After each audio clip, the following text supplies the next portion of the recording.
IISD, and I'm glad to welcome you all to this highly anticipated webinar on due diligence and foreign direct investment in developing countries. Thank you for joining us today as we delve into the crucial topic of corporate due diligence legislation and its implication for the Global South.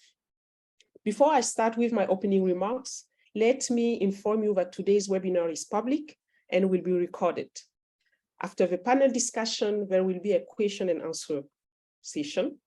Please feel free to type your questions in the Q&A box. Par ailleurs, pour ceux et celles qui souhaitent écouter ces discussions en français, une interprétation française est disponible. Vous pouvez la sélectionner en cliquant sur le symbole du globe, puis sur la chaîne française en bas de votre écran. This event marks the starting point of a new focus area for IISD in line with our long-standing work with developing countries on legal and policy frameworks that promote responsible investments. And it is important to note that efforts should not focus only on the commitment of states, but also of the private sector. It is therefore positive to see the emergence of initiatives that focus on business responsibilities at the international level, such as the negotiation of a legal binding instrument on business and human rights at the United Nations level, but also, and more quickly, the emergence of laws at the national and regional level on corporate due diligence. And it is this important piece of the puzzle that we are going to address today from a specific angle. Indeed, in recent years, we have witnessed a growing trend of corporate due diligence legislation across the global north, with initiatives such as the EU's Corporate Sustainability Due Diligence Directive, the French Duty of Diligence Law, and Germany's Supply Chain Law. These regulations require companies to uphold human rights and environmental standards for their supply chain. While the potential benefits of due diligence legislations for the environment and human rights are widely recognized, its impact on foreign direct investment in developing countries remain largely unexplored. And today we aim to bridge this knowledge gap by bringing together international experts to shed light on the central tenets of these regulations and the challenges and opportunities they present in developing countries. The proliferation of due diligence legislations have the power, we think, to reshape the landscape of business responsibilities and influence the dynamics of international investment, particularly in developing countries. However, these new regulations also pose challenges in developing countries that must be addressed adequately for successful implementation. These challenges, often unexpected, create an urgent need to find solutions that balance the benefit of due diligence with the realities faced by developing countries. What are the motivations behind business due diligence legislation? What opportunities they can bring in developing countries? And what are the challenges faced by government, local suppliers, or small and medium-sized enterprises in the Global South? And more importantly, what are the possible strategies to mitigate adverse effects with a specific focus on promoting sustainable and inclusive growth? These are the main questions on which our distinguished speakers will share their insight for this webinar. Once again, thank you all for joining us today. And we hope this webinar will serve as a launchpad for IISD future work on this topic. Indeed, in the coming month, we aim to provide a platform for exchanges among stakeholders to foster a richer understanding of this subject with a specific focus on developing countries.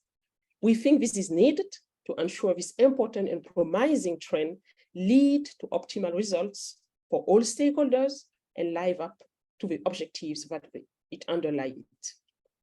So we hope you will stay tuned and are excited to embark on this journey with our estimated panelists. I will now hand over the floor to my colleague, Lucas Shaw, International Law Advisor, who will introduce and moderate the panel discussion.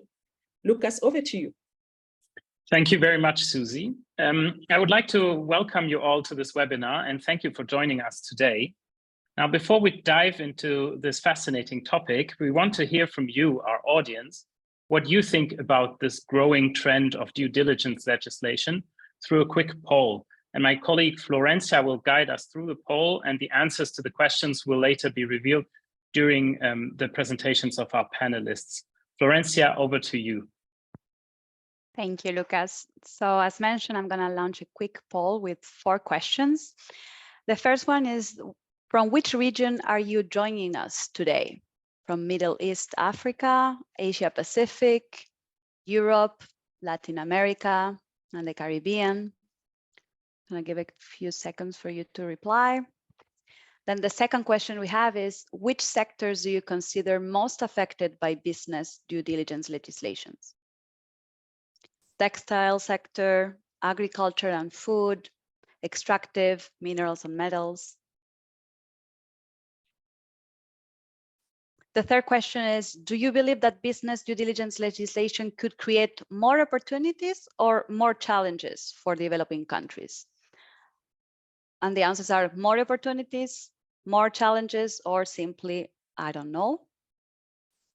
And the last question we have is, who should take the responsibility of building capacity of local suppliers and SMEs for compliance with this business due diligence legislation? Is it the enacting country governments? Is it developing country governments? Business should work individually with their suppliers, or all of them should have a role? Gonna give a few more seconds.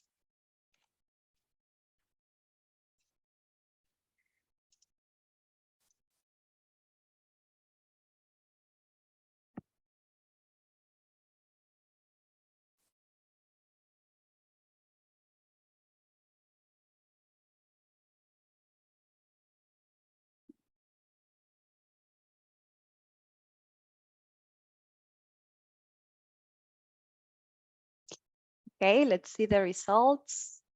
Thank you for your answers. So you can see in the screen the results that we have.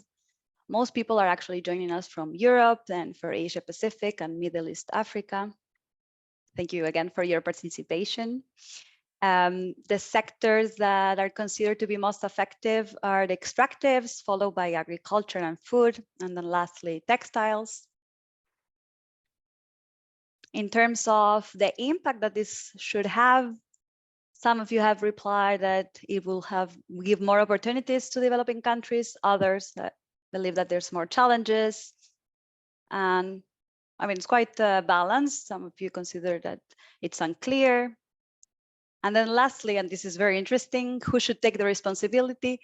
All of the stakeholders. So thank you very much for your answers and looking forward to the discussion. Back to you, Lucas. Thank you very much, Florencia. So we can see some interesting responses by our audience members who are joining us from different world regions, but predominantly Europe, but also some from Asia Pacific and Europe. So welcome again. And also, as you pointed out, interestingly, almost equal views on opportunities and challenges that this trend towards due diligence legislation presents. I would now like to turn to our panelists, and I'm very happy to have such an excellent and distinguished group of experts today that will allow us to look at the question of due diligence legislation from different angles. Let me start with Amandine van den Berge. Amandine is an expert on value chains and a lawyer on trade and investment at Client Earth.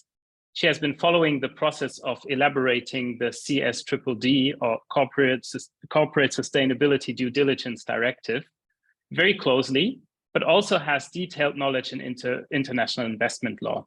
Welcome, Amandine, and thank you very much for joining us today. Then we have Andrea Schemberg, who is the chair of the Global Business Initiative and also a visiting fellow at the Investment and Human Rights Project of the London School of Economics. Andrea has more than 20 years of experience in the business and human rights space, and we are delighted to have you with us today, Andrea.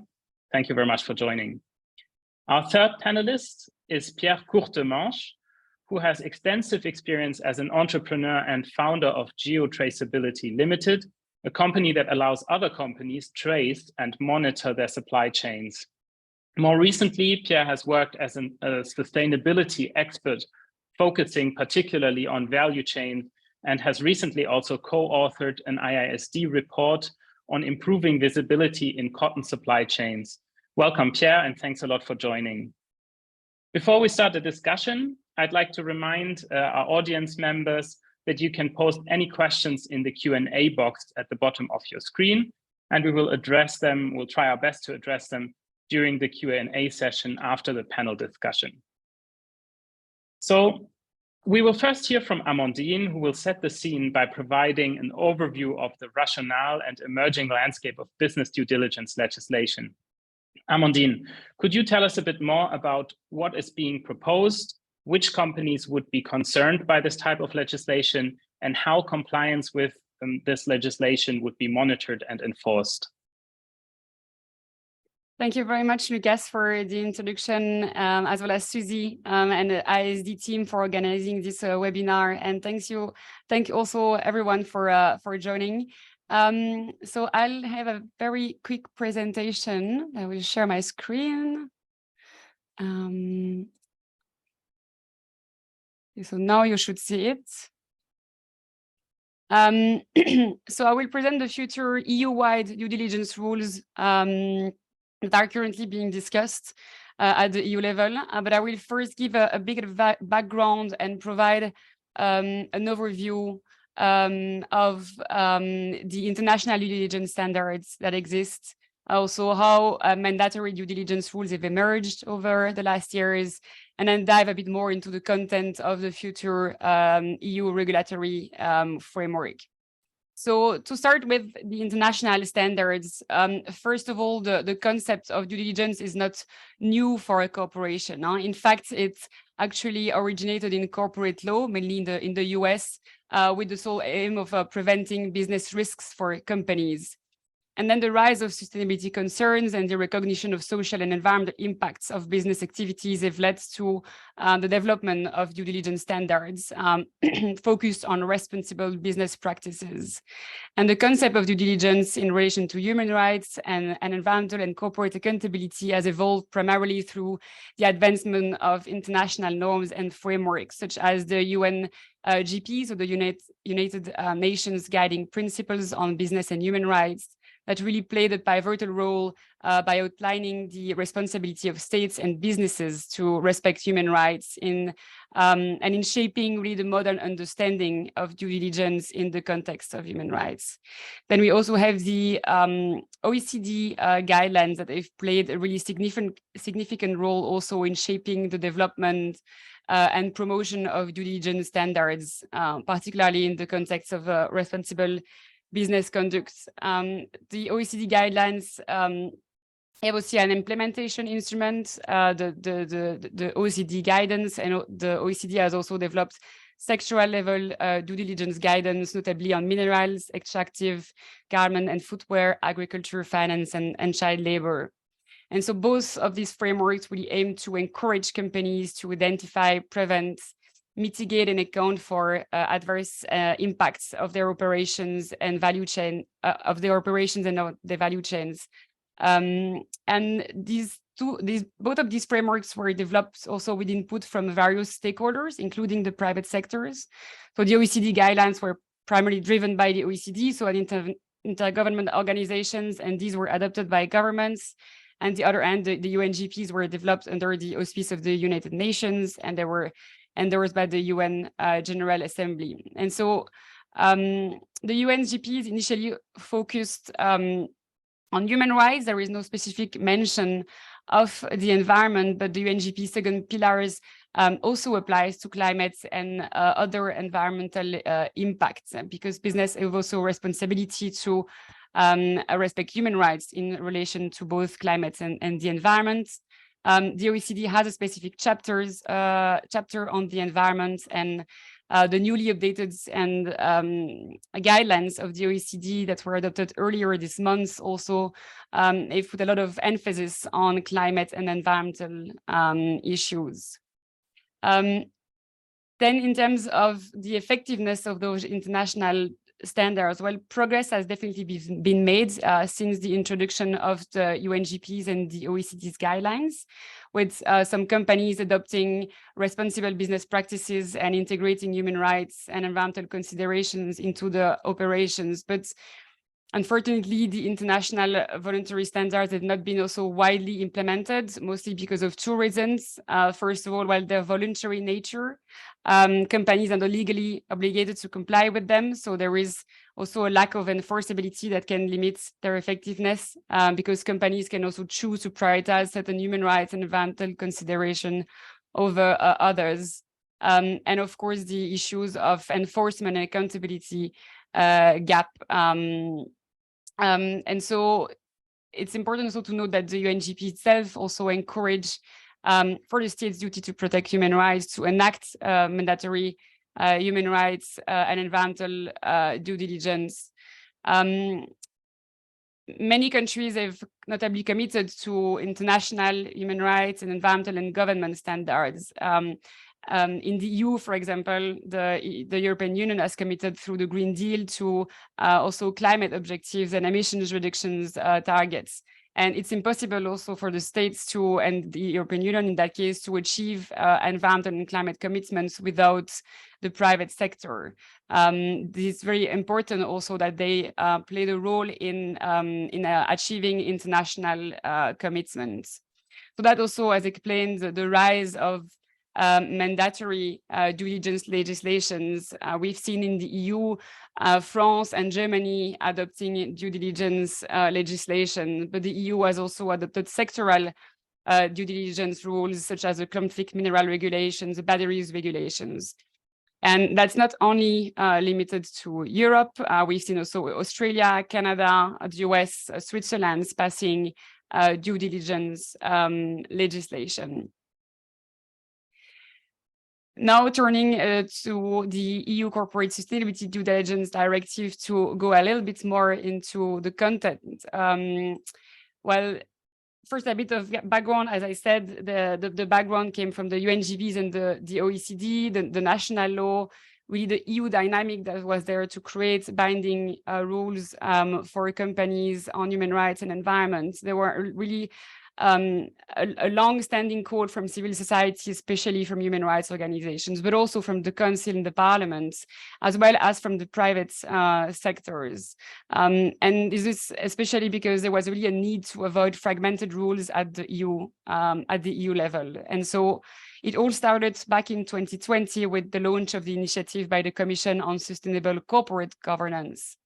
Then in 2021, there was the adoption by the Parliament of its own initiative report, following by the Commission proposal, the Council and the Parliament. That's because that's how the legislative process works at the EU level. The three institutions are involved in the drafting process, and we are now entering the trilogue. So this is the last phase of the legislative process where the three institutions come and negotiate the final text. So it's expected to be adopted. The final version is expected to be adopted before, I think, the end of January 2024. So in terms of contents, I will briefly give an overview of which companies are affected by these new rules, what they are required to do, what is the material scope also of their obligations, and then what happens in case of non-compliance. And as I said, as we are in the final stage of the legislative process and negotiations are ongoing, everything that I'm going to say now is the direction it's taking on for each of these questions. But a lot of things need still to be agreed by the three institutions. So the companies affected by the due diligence rules, well, it will be large EU and non-EU companies that are operating on the EU markets with more than 500 employees and with a worldwide net turnover. Sorry, there is a mistake in my slides because I translated it from French, of 150 million. The Commission has also foreseen a phase-in period for smaller companies in higher risk sectors.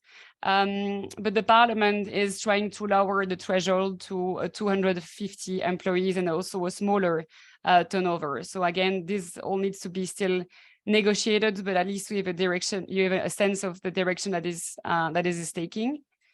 In terms of the obligations to which the companies will be subject, well, the the directive is reflecting the 6 steps of the OECD guidelines. So it's about implementing due diligence policies into all company and management system. It's about mapping and identifying, assessing potential and actual negative impacts on human rights and the environment. The third step for companies is to take the measures to prevent, mitigate, and or at least minimize them. The companies are also required to regularly monitor the effectiveness of their measures and policies, to communicate about the due diligence steps that they've taken, and also to establish a complaint procedure. And just to note also that this is a risk-based process. So companies will be required to do their due diligence across the whole, not only their own operations, but also across the entire value chains. So in a proportionate manner, depending on the length of their value chains, or the complexity of their activities and of their business relationships. In terms of the material scope, so what's exactly the companies, where do the companies have to conduct their due diligence? Well, it's going to be both on human rights and the environment. Currently, those impacts are defined as those resulting from violations of certain prohibitions and obligations that are listed in an annex to the directive. I've mentioned a few of them. So the ILO conventions, the UN declarations on the rights of indigenous peoples, the Convention of Biological Diversity. The Parliament is also trying to expand the definition of what constitutes environmental impact by giving more clarity to companies in terms of what they need to look at. So climate change, loss of biodiversity, deforestation, there is a list of environmental categories that is meant to really reflect the breadth of impact that companies may have across their entire value chain. And then what happens in case of non-compliance by the companies, if they breach their due diligence obligations, there is first of all the possibility of having recourse to administrative authorities that will be designated by EU member states, and where also there will be a possibility to bring substantiated concerns and complaints by third parties. And so these competent authorities will be able to act on their own or following on those complaints. And there will be also a penalty regime where also this administrative authority will be able to impose pecuniary sanctions, but also remedial action. And then to complement this, and also in order to ensure that the directive is effective, it also provides for a civil liability mechanism. So building on what exists already at national legal regime of EU countries, company will be also liable when they fail to comply with their due diligence obligations, and there is a damage that results of that breach. So that's a little bit in a nutshell what is the content of this future directive. It's going to be quite a big game changer. And it has really the potential to change corporate behavior. So this is something that is very much expected, that can also have a number of benefits for businesses, citizens, and developing countries. But we are, I think, going to discuss this a bit more in depth, so I will keep my last slides to discuss afterwards and stop here. So thank you very much. Thank you very much for this insightful and comprehensive overview of the emerging landscape of due diligence laws and at the international and at the EU level. Pierre and Andrea, I would like to give you an opportunity to briefly comment on Amandine's presentation before examining more closely the challenges to which this type of legislation may give rise in the developing country context. Pierre, please go ahead if you have any comments on Amandine's presentation.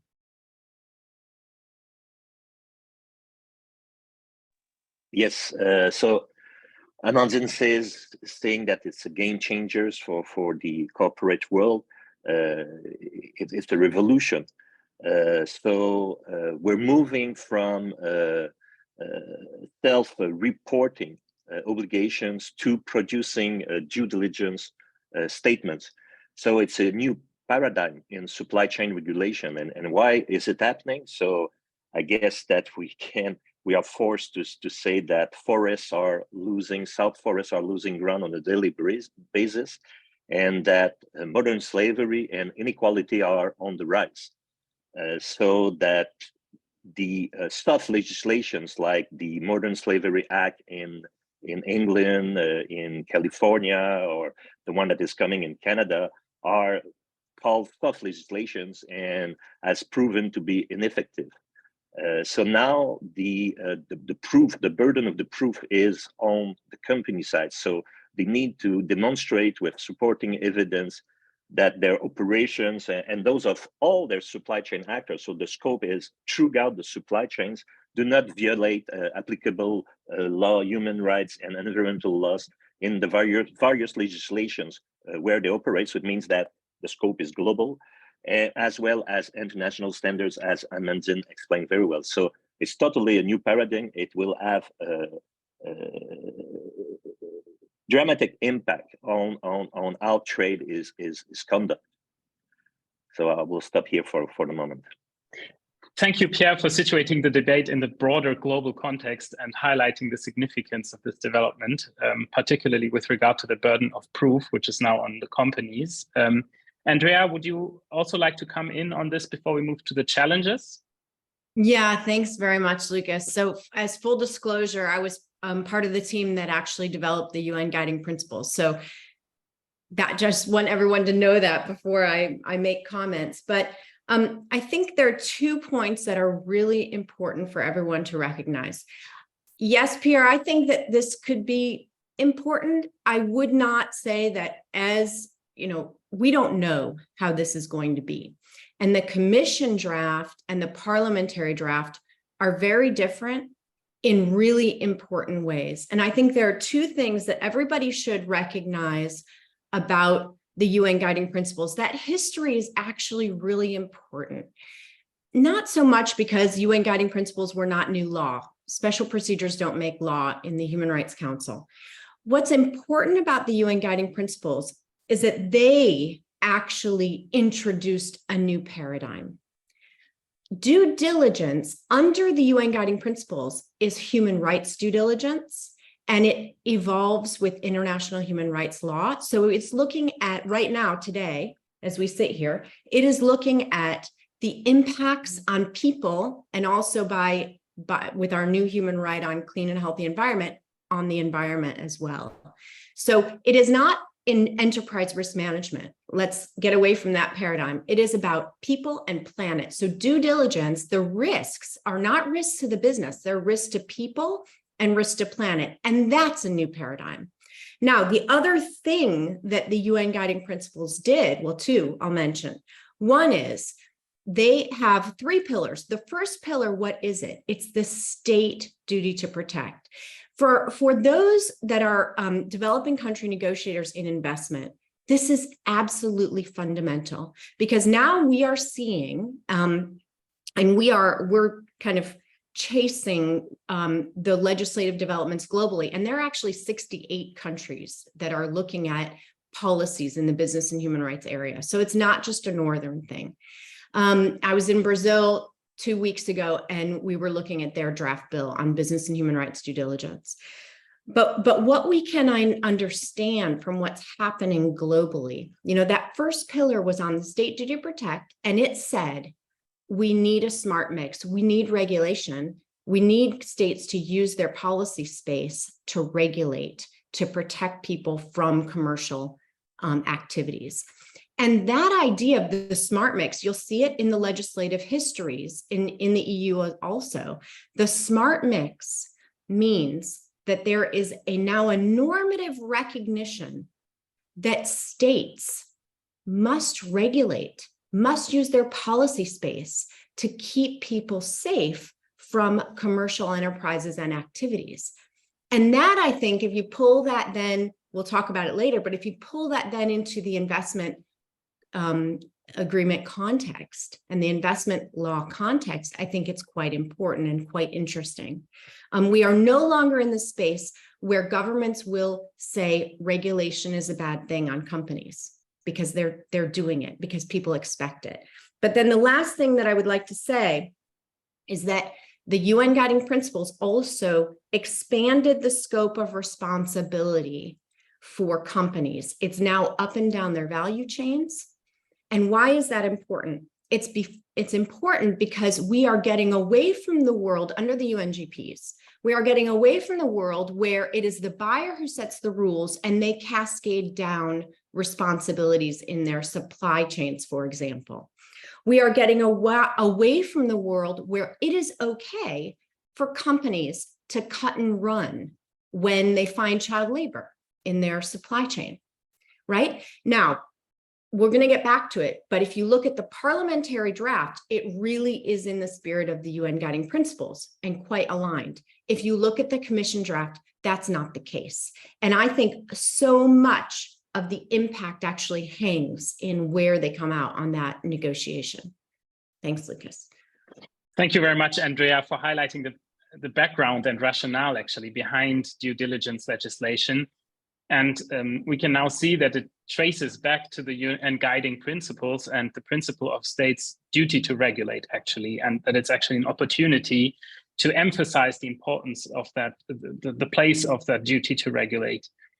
We're already in the middle of the discussion, but I would now like to focus a bit more on the aspect of due diligence that does not yet appear to have received a lot of attention in the policy debate around this emerging trend. It's true that policymakers, civil society organizations, and private sector representatives have shown a great deal of interest in the processes of elaborating due diligence legislation, particularly in the EU. As Amandine has said, that includes the proposed CSDDD that the European Parliament has recently reviewed and to which it has now adopted a formal position. Generally, due diligence legislation is broadly welcomed, and if successful, it will be celebrated as a victory of civil society in many countries in the global north. At the same time, one can get the impression that the response to these processes from developing countries and SMEs in developing countries has remained more mitigated. Andrea, in your view, to what extent might concerns that these countries have about a reduced access to markets be justified? So I just want to mention one study. There was a study commissioned by the Finnish government that actually tried to look at the impacts of this draft legislation in the EU. And there were a couple of case studies, Ethiopia and cotton, and then cocoa, and now I'm forgetting the other country that they looked at. But I thought the reason I forget is because the most important lesson, I think, of that very good research was that the impacts are really going to depend on sector, on geography, on the specific market, on the regional market. It's really going to be a patchwork, a mosaic of impacts. It's going to depend. And this is why we're going to talk later about opportunities and ways forward. But this is why engagement and close collaboration also with the EU regulators and flexibility in the ultimate draft to change things is absolutely fundamental. And it can't be one voice around what the impacts are. It's got to be really the mosaic of impacts on different sectors in different geographies. I'll stop there and let the others speak.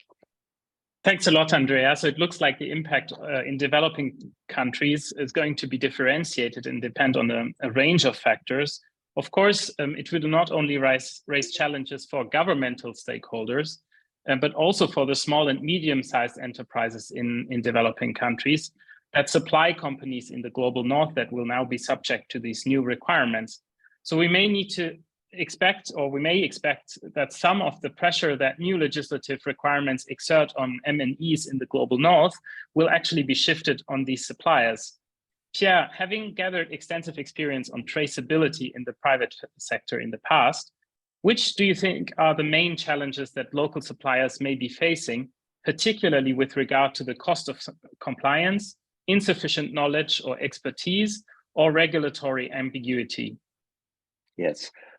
As Andrea mentioned, I think we need to draw a line because depending of the industry and the nature of the activities, the impact will be totally different. I think so we could put on one hand the manufacturing operations, the companies that are involved in manufacturing operation activities, and the one that are involved in the extractive and the soft commodities or commodities industry.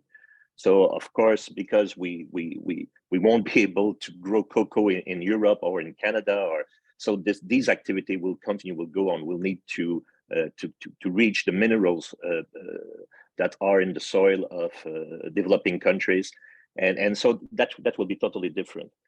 So but in addition to this new trend in supply chain regulation, that there are another things that is happening that will also impact. It's what we call supply chain decoupling. So since COVID, the industries are reshoring operations, and we can see it in some specific sectors. Like a good example is the electric battery manufacturing sectors, where you have new investment. Even in Canada, my country, the federal government just provided a subsidy of $13 billion to Volkswagen to implement a new manufacture in Ontario. So the impact will be first on the company that will reshape their supply chains and their activities, and it will shorten their supply chains. And due to the new legislations, but due to like the COVID, the large-scale global events, the trade wars, the conflicts between China, Taiwan, US, increasing protectionists, tighter financial environmental inflations, and concern about looming recessions, wage inflations in lower cost countries, and geopolitical challenge. So all those will come into play to transform totally the supply chain. So the company, the European company, the company operating in the north, will have the challenge to discover their supply chain, which is not the case. So most companies, of course, they know their direct tier suppliers because they buy from them, they source from them, but they don't know who are behind, who are the second tier, third tiers, and who are operating in the south. And this is totally new. So now they are responsible not only for their own operations, but for the operations and the impact linked to those operations throughout their supply chains till the extractions of raw materials or the production of raw materials and the first step in the manufacturing process, which open mainly in the south.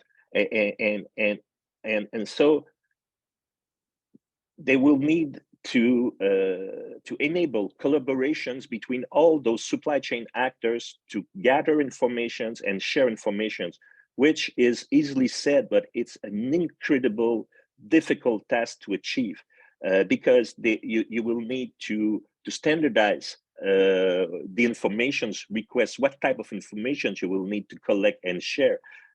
Who is going to pay for this new activity, this new role as a data collectors and data sharing? Who is going to pay for that?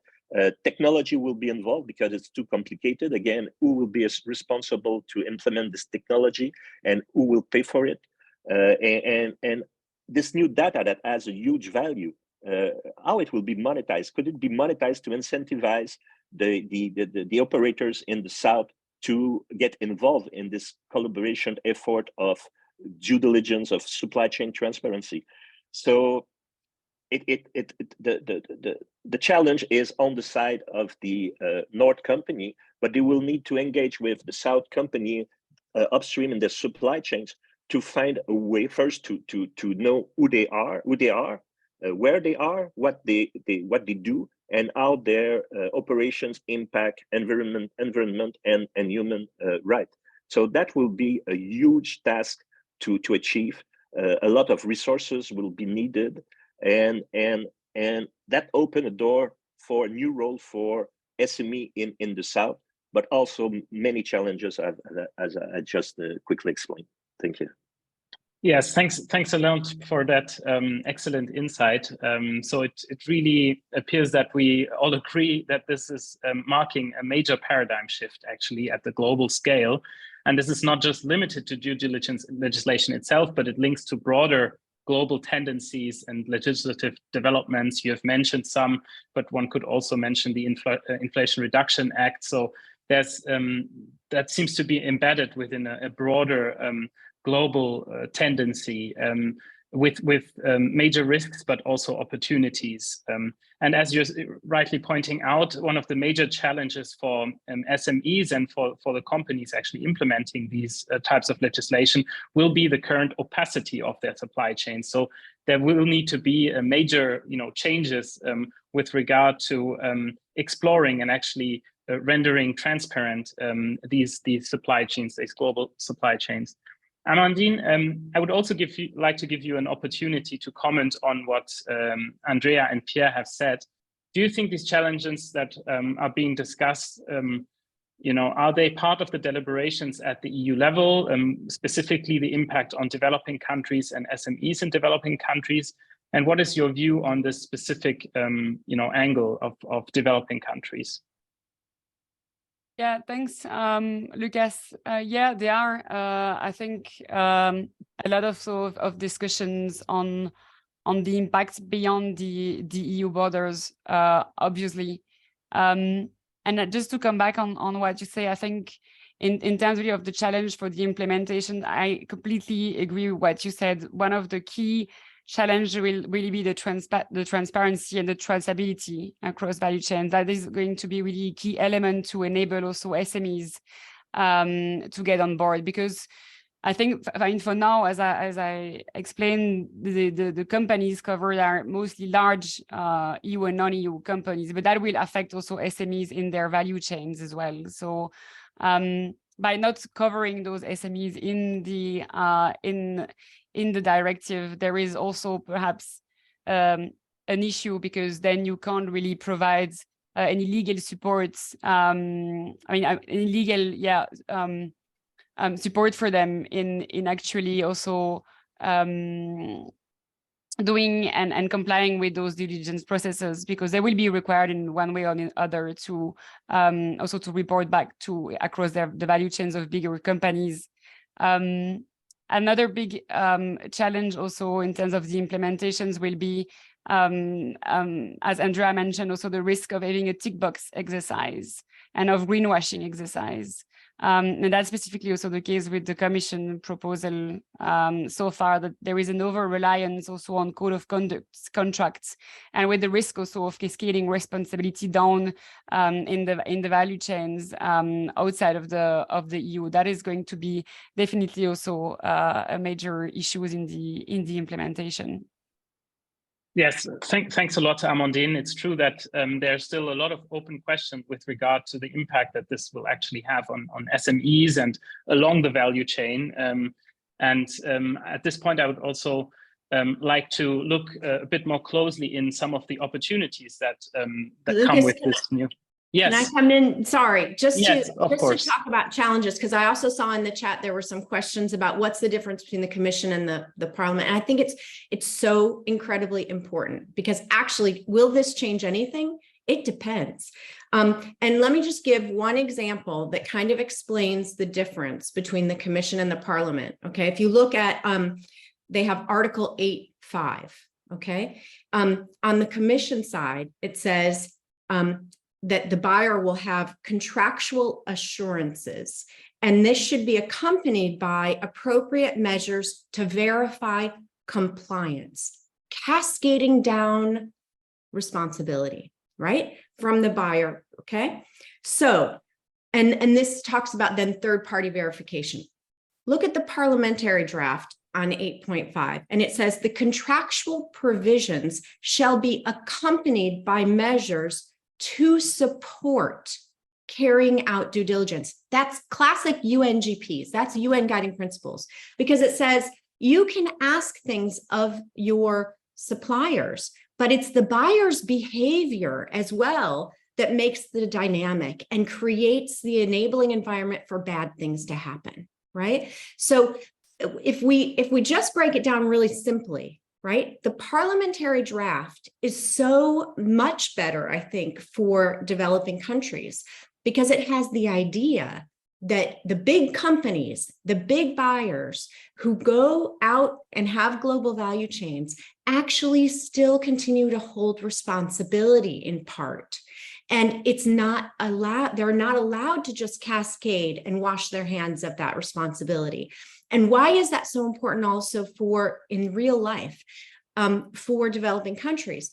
Because this normative idea that the buyers also have responsibility also means, well, you need a whole lot of support for developing countries and SMEs in developing countries to stay in the market, to increase standards, to upgrade environmental and social practices. And I was watching a conversation and there was a representative from DG Trade from the EU the other day on the draft. And they were talking about the need for an avalanche of accompanying measures, right? Because if you recognize that the buyers hold responsibility, therefore that responsibility can't just be handed over. It means like in your poll in the beginning of this conversation, 78% said that all stakeholders should have a role. That is very much in the spirit of the parliamentary draft, very much in the spirit of the UNGP's push. It is not in the commission, right? And so I think we should have that idea very clear in our heads. Is it passing on responsibility or is it sharing responsibility? That's, if I had to say it in one sentence, that's one of the big differences. Yes, thank you very much. That's very helpful to have this clarification, Andrea. So if I understand you correctly, it really appears to be not only a major paradigm shift at the macro level, but also at the very specific level of the relationship between buyers and suppliers, right? So it could, if implemented correctly, and if possibly following what the parliament appears to be suggesting, then it could lead to a revolution, actually, to a paradigm shift at that level. So it's a very interesting comment. Thank you very much. I'd nevertheless like to focus more closely on some of the opportunities, as you're already hinting at those now. And many CSO already appear to place great hope in the implementation of due diligence and supply chain legislation, and particularly also the CSDDD, if the parliamentary draft were to be followed in the final version, or to a large extent. And they are hoping that this will usher in a new era of business responsibility. I'd like to first turn to you again, Andrea, and ask what you would consider to be some of the inherent opportunities related to the CSDDD and maybe also other, legislative initiatives that government officials, and in particular those working with a focus on investment governance, should be aware of. Yeah, thanks, Lucas. I mean, I really think that there are opportunities, right? But it's across government. It has to be understood at the strategic level, including in industrial plans, right? Industrial planning. So I think one of the biggest opportunities is to be a proactive collaborator with, hopefully we're going to get more like the parliamentary draft, but be a proactive collaborator to accept and work with those accompanying measures, right? Go after those accompanying measures. They are needed. People recognize it. And the countries that step up and say, okay, let's do a pilot, let's try this, being proactive there. I think that there are going to be a lot of opportunities for engagement there and attracting funding, but also technology transfer and others with these enabling or accompanying measures. And just to give an example, the reason I'm positive about that and optimistic about that is because based on the UN guiding principles, we see what Japan has been doing. Japan has been working with the ILO and going to the countries where they produce a lot of goods and working on very positive, supportive technology transfer, upskilling, trying to get the suppliers ready, because eventually Japan is also going to have a law, right? They've hinted at that. So I think, you know, in that same vein, that's gonna happen with the EU, and there should be, in fact, a lot of funding available and projects going forward. But the other thing that I think would be interesting for a cross-governmental conversation is then what does this mean in terms of the types of international investment agreements that you're negotiating, signing, and also how are they being interpreted? The ones that already exist. Because as I said, this idea that the states must regulate companies to protect the environment and people is something that is now really taken hold. And what does that mean then about how we interpret those existing IAAs and how do we negotiate and draft new ones? And I think that, you know, it's kind of an indirect impact, but I think, you know, people who are smart in government will see that and they will adjust accordingly. Yes, thank you very much. And I would like to circle back also in a minute to this idea of investor obligations that is, as you know, has been, you know, subject of a long-standing debate in the investment governance space. But before I do that, I'd like to turn to Pierre again and also raise the question of what are the implications and possible opportunities for the private sector. Andrea, you've just mentioned cross-governmental, you know, communications, maybe new channels of communications opening up and leveraging on this idea of accompanying measures. Is that the same for the private sector? You know, to what extent are there specific needs for the private sector, and what could be opportunities that the private sector could leverage on? And then obviously with a specific focus on the developing country context. Yes, Lucas. The challenge is definitively on the side of the private sectors. I agree with Andrea when she says that the government, local government in South Country should enable, put in place an environment that is favorable for the local players to change the way they do business. That this is definitively true. But you know what is interesting in this new legislation, supply chain legislation, is that certifications and voluntary standards are not considered as guarantee of good behaviors, so they are just move out. So it means that a company will need to rather say, okay, I am a fair trade certified for my cocoa, for my cotton, I am rainforest certified and so on, or I am GOT certified for my cotton. They will need to change because this is no more protections that, or it's not more a ticket to sell your goods and product in the supply chain. So it means that they will need to put in place some tools and some processes that they will receive, they will be bombarded by supply chain data requests on environmental impact, on human impact, on governance issues, and they will receive those requests, and all the requests will be targeting the same informations, but it will be asked in different ways. So it will become very complex for those, especially the mid-size tier operators, to supply all this information in a consistent way. So I think that the medium and small company in the South that will organize themselves to quickly provide the information is like, I'm selling a good or I'm selling input materials to the downstream supply chain actors, but I'm also attaching to this. It's like when you send an email, you're attaching a file. I'm also attaching my transparently what are my human and environmental impact, and what is my governance structure, and so on, and that I am compliant with my local regulations and I'm compliant with the international standards as well. So I think that the company that will prove themselves to be transparent, that will prepare to those new requirements, will be the preferred suppliers in those new supply chains. For government, if you look, so most of the new regulations are targeting operations, supply chains operations. If we take the EU deforestation-free piece of regulation, it's a little bit different because countries are targeted, and an area within the countries are also targeted, and they will be classified into low, medium, and high risk.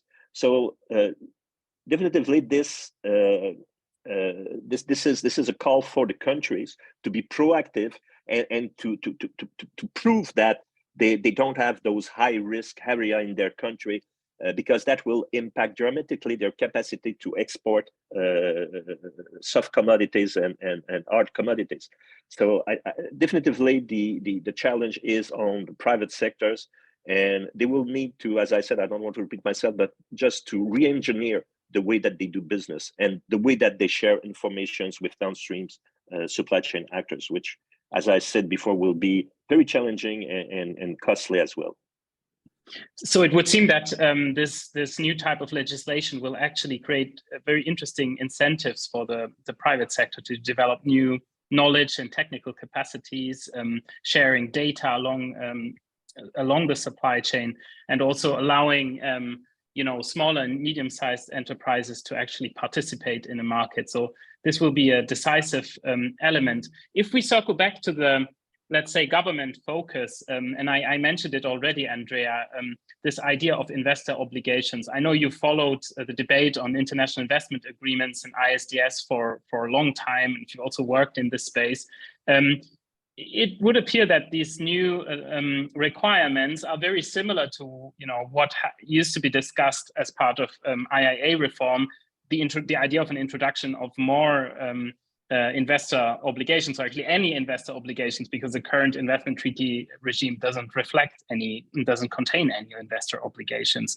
So could this be an opportunity, to say, now that countries in the global north and the EU are moving to create these requirements, it would be incoherent for them to maintain the absence of these requirements in the IIA regime. Could this be a reason to broker investor obligations into existence in the treaty regime?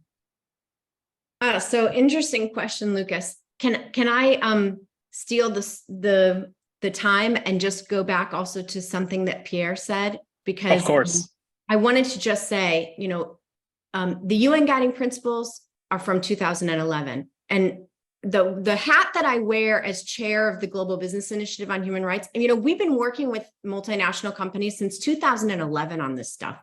So everything that Pierre is saying is right. And we know that those dangers. And so just back in the opportunity space, everyone knows that you're going to have a million different requests for information. Those are predictable problems, and problems that the EU and others could fund to figure out, right? They're not insurmountable, and they are predictable. So just as and one of the things that I want to highlight too, in Article 8.6 talks about, on the parliamentary draft, it talks about responsible leaving. So it is trying to get away from this idea that you will label the world red, yellow, green, and you as a company will just eliminate red from your global value chain, right? So it's trying. The Commission draft is very different. So on that. But on IIAs and obligations, I would say it a little bit differently. And that is that our idea of investor protection is now different. Our idea of what you have to do to keep a company and an investment safe is that you have to look at double materiality. You have to look at the impacts on environment and humans. So I would say it's not a new investor obligation that will be seen by many in the investment world as an alien to an investment protection vehicle. But I would say our fundamental idea of how you keep investments protected has changed. And there's a new idea of investor protection. So if we're going to create vehicles for investor protection, they're going to have to protect people and planet. That's how I would say it. Yes, that's an excellent way to put it, and it shows actually that we need to more fundamentally rethink how we approach the system of international investment governance with that in that regard. Amandine, I would also like to give you the opportunity to come in. I know that Client Earth has closely followed the process of elaborating the CSDDD and has also advocated for an as encompassing as possible definition of the underlying standards. So would you like to comment on, the possible opportunities that lie in this initiative as well?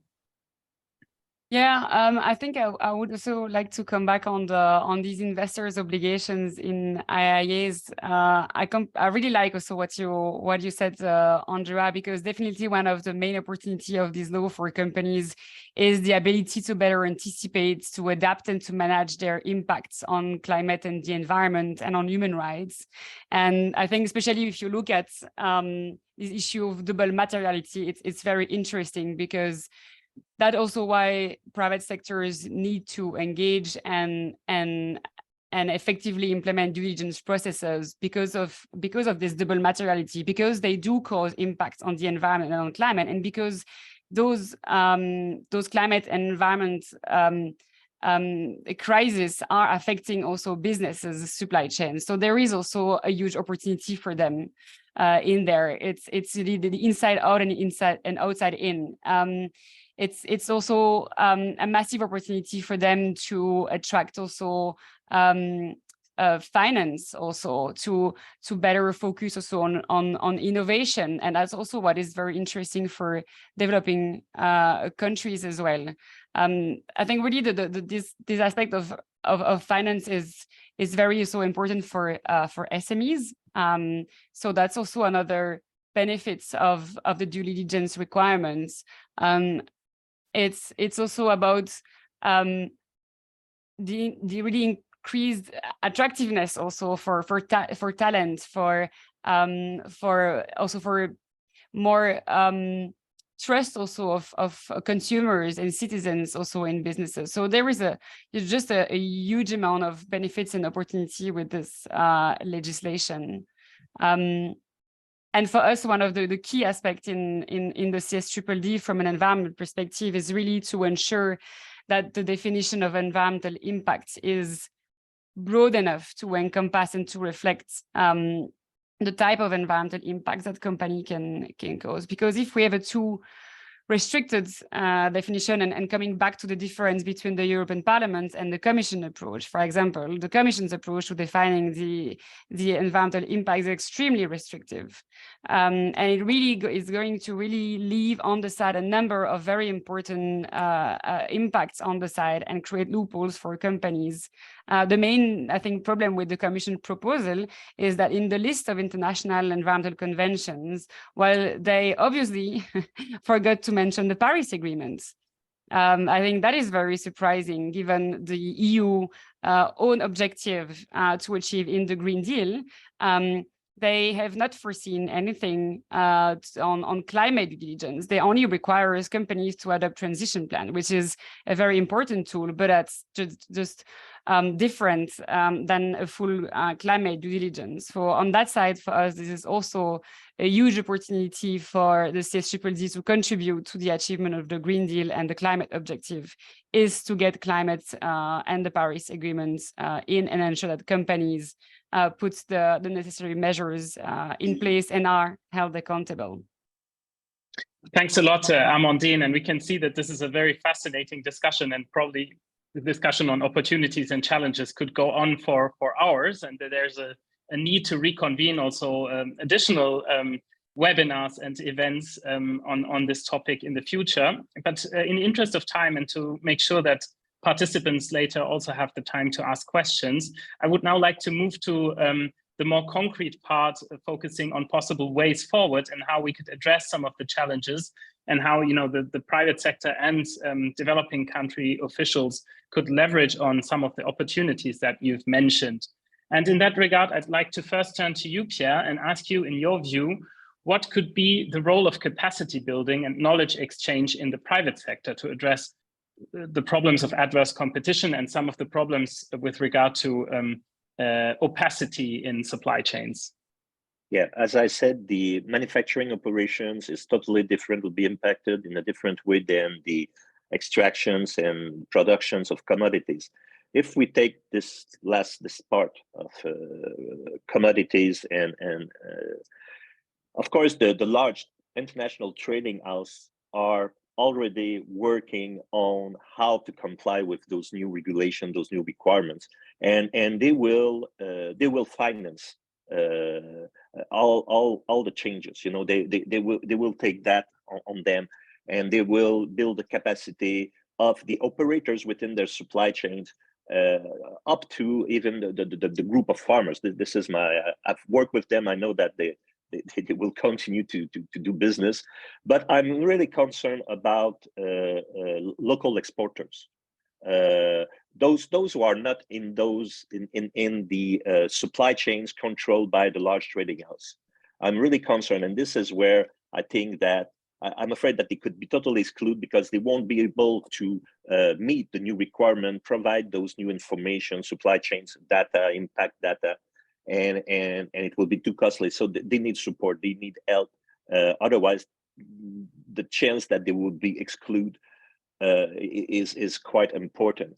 You know, I often say that supply chains are like balloons. When you squeeze them, both ends inflate. So and one end is the consumers, who can be impacted by increase in price or decline in quality of the consumer goods they purchase. And the other side is the smallholder producers and the first workers in the shops, in the first mills. And you know, we see that artisanal mining is on the rise. I've just wrote a blog recently on artisanal miners in Brazil. They dig the soil close to the biggest nickel open mine in the world, and they sell they receive like $20 per day for very dangerous work, hard work and dangerous, and then they sell a ton of copper, $700 that goes directly to China, while on the exchange, the price, the value of a ton is around $7,000. That just gives you an idea of how, when you squeeze supply chains, and this is what we're doing now, we're squeezing very hard, is that you will have negative impact. Let's forget about the consumer in the north. Let's look at the producers and the workers in the south, and we'll need to support them, because I'm really concerned about the negative impact that this could happen. And rather than inclusion, it could be a trend to exclusions for a large part of people. Thanks a lot, Pierre. Amandine, in the interest of time, I would like you to briefly also give your perspective and the perspective from Client Earth on the question, what could be done to ensure that developing countries are empowered to foster and lead the required change?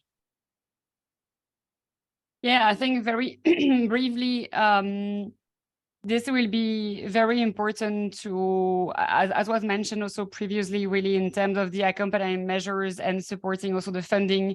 I think there will also be a big role also on how certain also trade agreements can help also support the implementation of those measures in certain countries. There are many ways, I think, that is still not been really explored and discussed. I think this is a little bit also kept maybe for a later discussion, especially because, to be honest, at Client Earth, we've been so much focusing on getting the directive in the right direction. But it's true that this is going to be a very, very important discussion on how we can really support developing countries, also SMEs in those countries, to be able to implement due diligence processes, as Pierre said, also providing the data. So all of that, I think, will also be subject to funding and accompanying measures. Thanks a lot, Amandine. And before moving to the Q&A session, I'd also like to ask you, Andrea, which possible options, and you've already hinted at some in your prior interventions, could government officials in developing countries explore to mitigate the risk of adverse competition? And what particular channels of communication could they try to use, for example, with regulators, companies, and the civil society? Yeah, thanks, Lucas. So I think that there are many things that developing country governments should be doing right now. And the first is also just analyzing the domestic market and understanding what might be the possible implications for the different industries and the different ways that that work is structured across the the domestic sphere, but then and then getting a dialogue interministerially about those impacts and communicating those to the EU, right? And I think, you know, understanding concretely what could be positive actions from the EU or from individual EU governments eventually to counteract any implications. But, you know, as a first step, making sure there's flexibility in that EU directive to change things when problems are found. But also, I just want to say something on supporting measures, because you know, they are used in trade agreements. So you sign up to this ILO agreement and there's going to be a supporting project to help, et cetera, et cetera. We never talk about supporting measures when you do an IIA, and why not? So, you know, I think that's also an interesting opportunity to explore. And then lastly, I would say, you know, Pierre, you talk really eloquently about all of the problems. I do think, though, let's not blow up the EU law too much, coming back to how Pierre framed things in the beginning, because probably bigger impacts are going to come from the market, from COVID, from geopolitics, from other things. Those are going to be really big potential restrictions. And I can also say that, you know, the Global Business Initiative, we're a very small organization. There are 23 multinationals as members, but we are working with our members to help them frame up any eventual legislation to avoid this kind of red, yellow, green on the earth, and avoiding certain countries, avoiding irresponsible exit from places, understanding that it's part of their role and their government's role to fund upskilling and better environmental protection. So I think those are maybe a few ideas for you, Lucas. Thank you very much, Andrea, and that rounds up the discussion very, very nicely. Before I turn to my colleague Florencia for the questions on the chat, and I see that there's a lot of questions, I'd like to give my colleague Susie the floor, would like to quickly intervene. Thank you very much, Lucas, and thank you to the panelists for this great discussion. I mean, I know we are running a bit late on our time, and we want to make sure to respond to the questions. I just want to maybe highlight one thing that came up listening to your great intervention. And I think this is why actually we are organizing this webinar. We think it's important that this discussion also we drove this discussion to the attention of the policymakers in charge of regulating, promoting, particularly foreign direct investment in developing countries, generally in the global south. We unfortunately have the sense that this is not happening yet, at least not at the level it should be. And as it was shared before, there are some challenges that need to be understood and addressed, but also some opportunities, including for those who are negotiating some of the investment instrument at different level with developing countries, or even when they are negotiating investment contract with some big enterprise. So I think there is really a need here to understand what is happening and to be able to assess and make informed decision and leverage on the opportunities it's bringing. So just to reiterate how important this discussion is, and we hope this message and this understanding, we are committed to bring this message, and this discussion to the attention of relevant stakeholders in the global south. Thank you. Thank you very much, Susie. And I'd now like to open the floor for questions and turn to my colleague Florencia once again to see whether there have been any questions in the Q&A box. Florencia? Thank you, Lucas. Indeed, we have many questions. Thank you so much for posing them. Some have been partially addressed, I think, like the difference between the Commission draft and the parliamentary draft, and the role of certification companies and implementation. And then I think that we can categorize the questions in 3 categories. The first one will be the impact. How do you think that the infant companies in LDCs can bear these burdens? Then in terms of implementation, the questions that we have are whether international environmental product declaration system and ISCC tools for the due diligence analysis will help in the implementation, are valuable tools for implement. Who will pay the extra costs because the producers will want consumers to do that, but then traders more likely will shift this to producers. Who should and who will make the funding available for the accompanying measures that will need to be implemented? Can this type of initiatives be effective since they are not truly multilateral? And what would be the forum for to agree for such mandatory tools? And then in terms of broader context, what policies and institutional frameworks would enhance FDI in developing countries? What role can treaties play in strengthen the due diligence laws and the company business human rights accountability? And what arguments can be made against the allegation that initiatives as such are a form of neocolonialism and are just using market restriction to legitimize the exercise of extraterritorial enforcement in other jurisdictions? So I'll give you the floor. Thank you.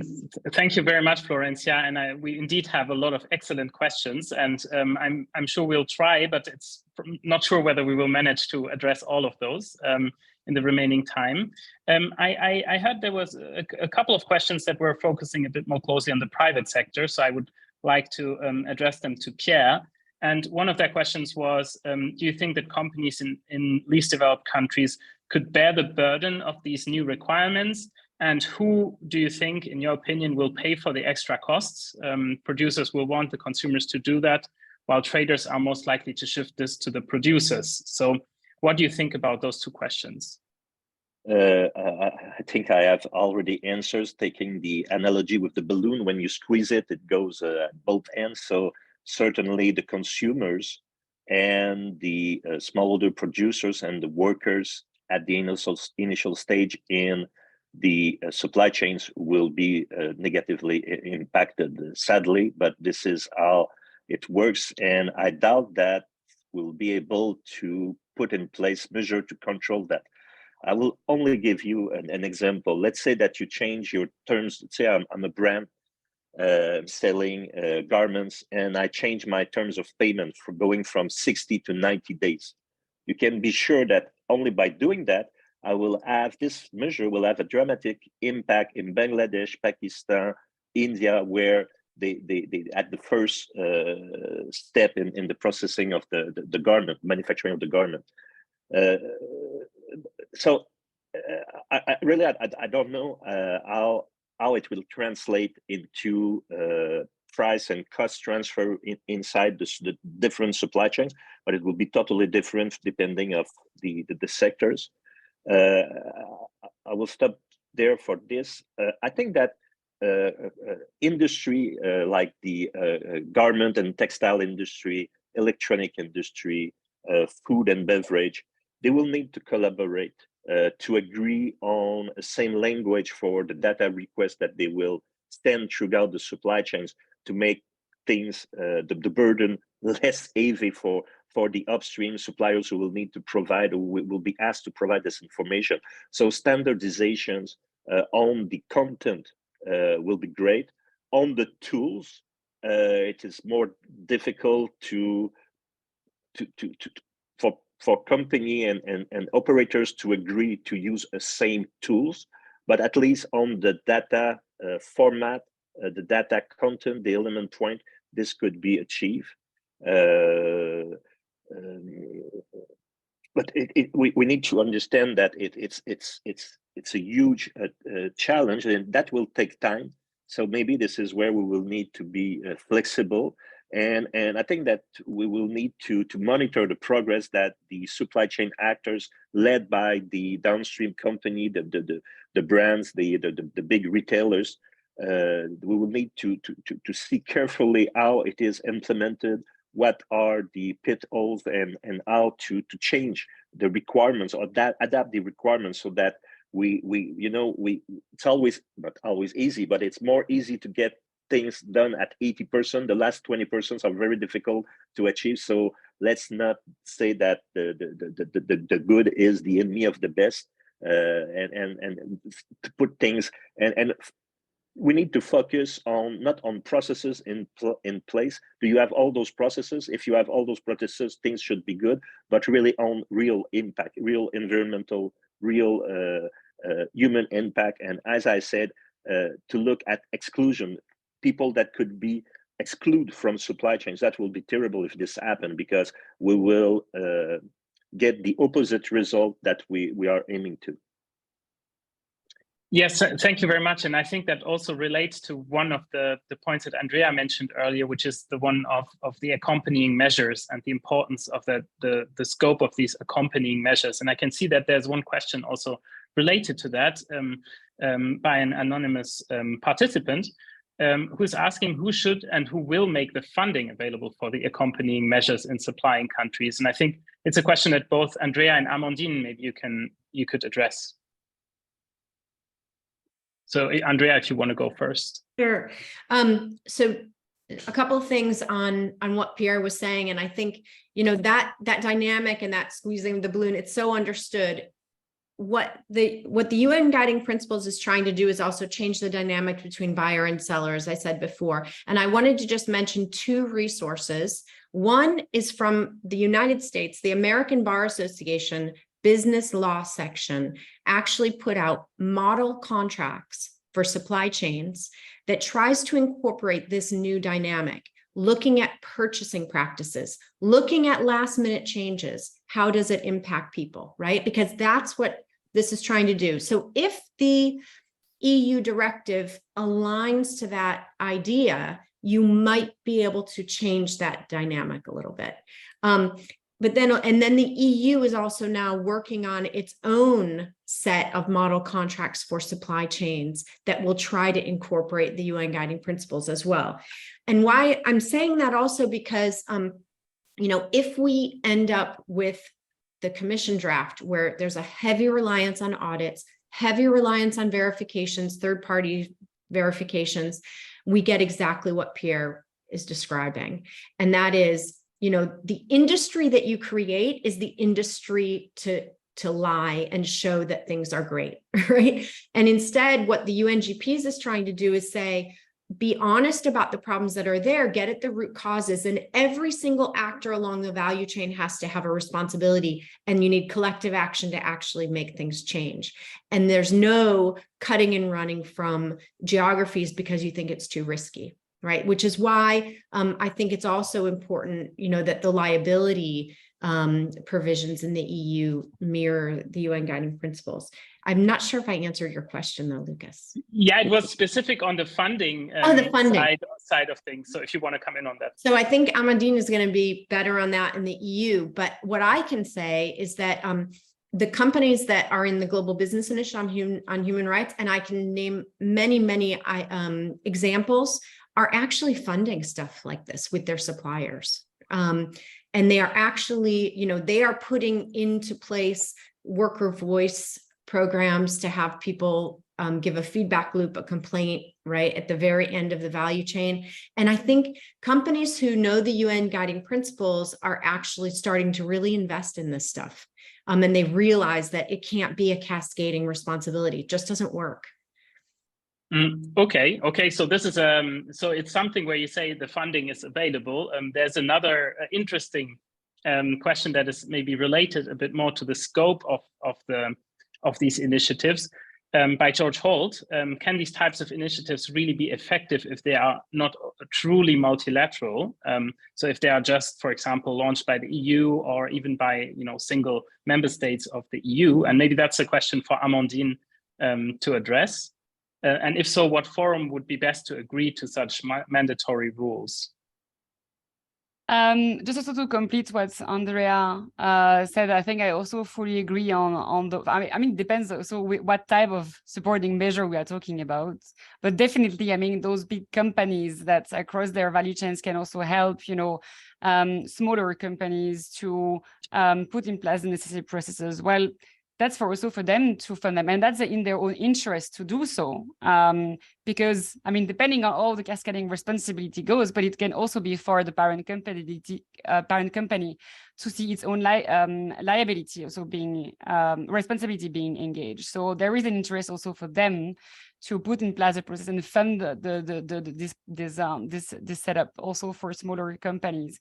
Perhaps for certain type of specific measures, funds also from the EU can also help. The EU has also fund to help also developing countries putting in place some project. We talked about pilot projects. So I think it really depends.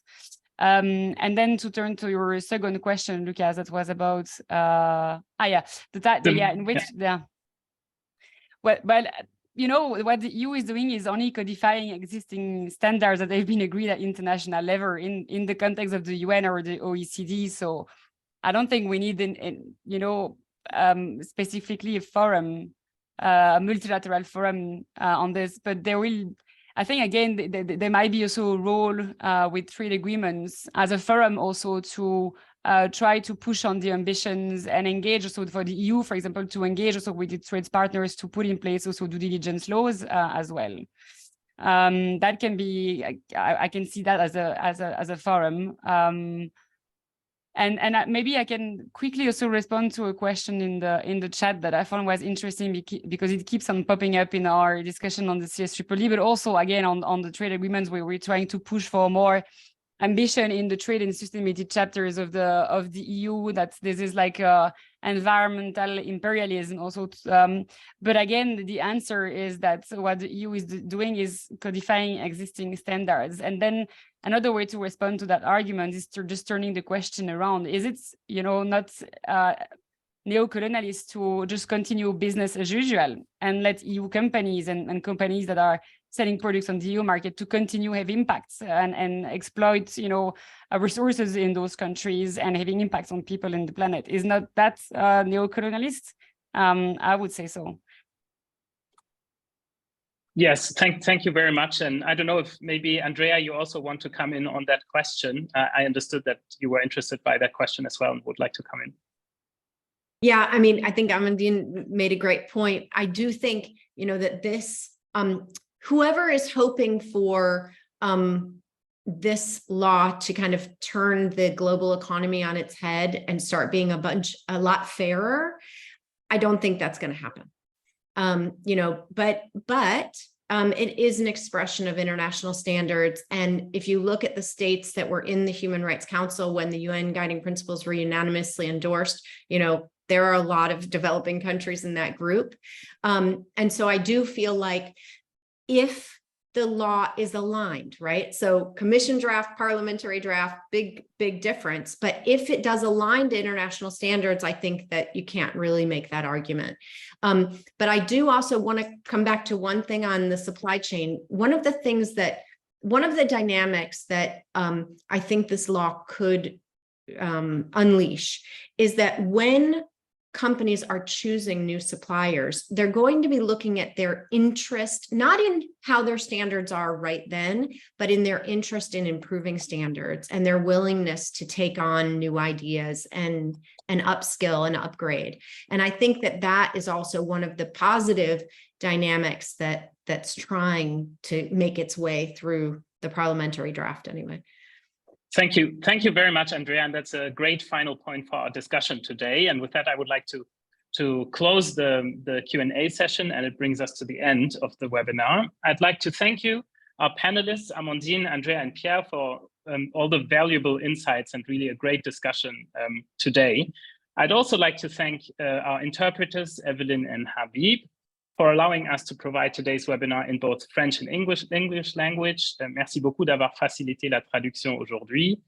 And last but not least, thanks goes out to the entire IISD team that has supported the preparation of this event, including Natalie, Susie, Florencia, Isaac, Yelena, and Shantanu. As my colleague Susie already indicated, this is just the first event of what is going to be a more important focus area for IISD in the coming months. So we'd like to invite you to stay tuned in the coming weeks and months as we continue to focus on the topic of due diligence legislation with a specific focus on the developing country context. Also, we kindly invite you to take a minute to fill out our evaluation form that my colleague has posted on the chat. This will allow us to improve our webinar experience in the future. And you will see that it will only take you a minute to fill it out. Finally, I would like to thank you, our audience members, for tuning in today. We wish you all a nice rest of your day. Goodbye and see you soon. Goodbye. Thank you very much. Thank you very much to our panelists.